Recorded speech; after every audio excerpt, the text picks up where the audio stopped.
Hi guys, thanks for tuning in to another episode of Nugget News. In this week's technical analysis, we'll examine the big three with a focus on Bitcoin, which is really driving the market.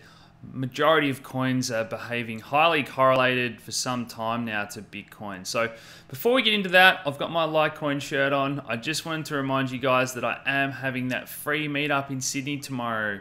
It's on my Twitter. Please click that event. Let us know you're attending. Charlie was happy to meet all those fans out there, whether you're a lover of Litecoin or crypto in general. We're going to do a meetup, live Q&A. I'll try and stream that live to my YouTube if I can.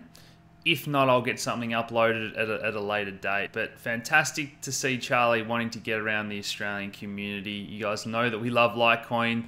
To pay a lot of our bills with Living Room Satoshi, travel by Bit, a number of retailers all adopting Litecoin, Bitcoin. It's great to see Australian community get recognized as real positive adopters of this cryptocurrency movement. So let's have a look at a few of those Elliott wave counts that we had on the table. So last week we were sort of playing around with the idea that wave 1 had completed, wave 2 had completed, and we were in a wave 3, and I was looking for a positive move higher, and I said we had the setup in place to break out of this pennant and break higher, but we needed a catalyst, or we needed some sort of good news.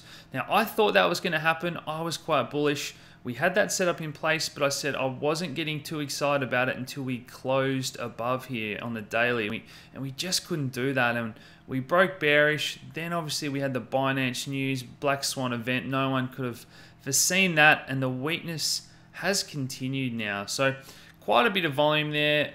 Binance is one of the largest trading exchanges now. It did cause quite a bit of panic.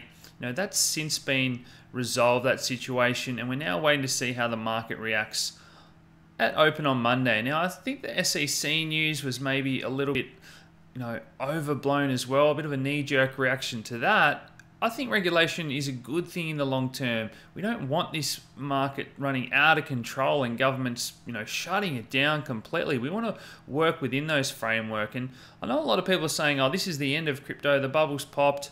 I certainly don't think that is the case. The projects I've chosen to invest in, most of which I've covered on the channel, are ones that I believe in their fundamentals for the long term. And I'm not too fussed what regulation happens or what one country's rules are. The projects I've invested in, they're good companies. They're going to change the world if they meet their goals, and I believe they're going to be good investments. Okay, guys, so you've got to remind yourself sometimes that there's a lot more to this, and no one country can dictate what happens to crypto. Maybe in the short term they can cause panic and headlines, but long term, good companies are going to have good results. So let's check out these Elliott wave counts. So the worst case scenario we mentioned was, this could be the start of another 5 wave down that would get us somewhere between 4,000 and 1,000. And I said, I don't think that that's the case, because it means altcoins will be down 95 to 99% if they keep up their correlation to Bitcoin. And obviously it would be fantastic buying opportunity to buy your favorite altcoins that are down 99%, guys.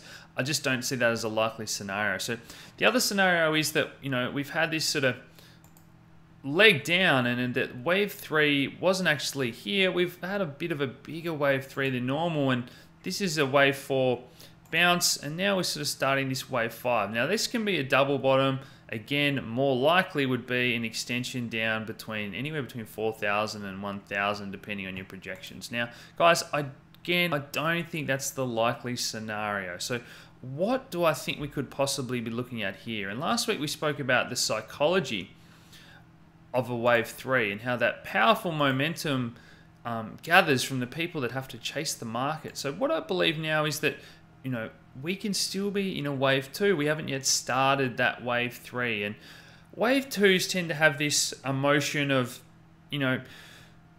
everyone believing that the negative news is going to drive the market to new lows, and the overall sentiment in a wave 2 is generally quite negative.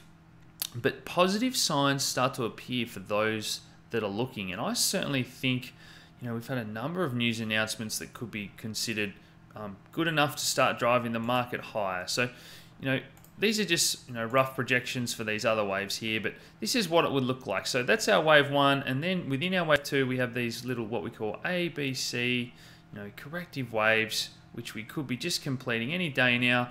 And where this longer term trend line has come from here is the weekly chart. So that weekly closes here, a few touches, that's probably acting as support here. Let's see how we go. The cycle brackets, which have guided us so well, again, we see the the push up and now this push down for the cycle.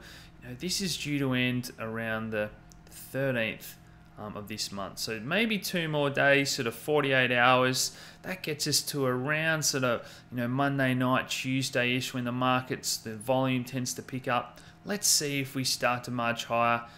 Otherwise, if we get down here, we break this cycle bracket, again, we have to start looking at those bearish scenarios and acknowledge that the bearish activity could last the length of this bracket, which would take us all the way through to the end of March. So again, not my likely scenario. Every day I talk to these institutional buyers, high net worth individuals that want to get into the crypto space, and unfortunately nobody really wants to be first during a bear market and put your money in when everything's crashing and going down.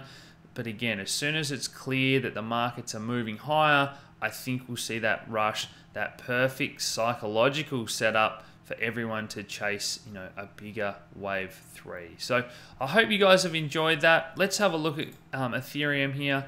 We've mentioned before, it's following Bitcoin in this cycle bracket theory. As soon as we break the low where we start the bracket, that should be your warning sign that bearish activity is on the horizon. And sure enough, we broke bearish. This longer term trend line back in play a little bit now. I'm not really worried too much for breaking this analysis down in too detailed fashion. We don't have a lot of support until back down here at around 500 now for Ethereum if we were to break. But I just think there's too many strong fundamentals, and I've spoken on the channel a couple of times about decoupling, about how I want to see good projects move independently. And we saw on the mainstream media even talking about how they are getting on board Ethereum, and it's interesting to see that come from them. Again, with Litecoin, not a lot of support to it down here around this 150, and then all the way back down here. Maybe this starts to act as support. But guys, again, it's not my likely scenario. I just think that there's no reason for these markets that have been in a bear trend for weeks on end to continue down for no real reason. Now, yes, I know that these crypto markets can be irrational, but I think we're just so close to the slightest bit of positive news turning things around. So guys, that's my thoughts on the markets. A little bit longer than normal. I hope you've enjoyed that. I hope to see a lot of you tomorrow in Sydney. Please hit that like button, share these videos around, subscribe if you haven't already, and as always, thanks for tuning in, guys. Cheers.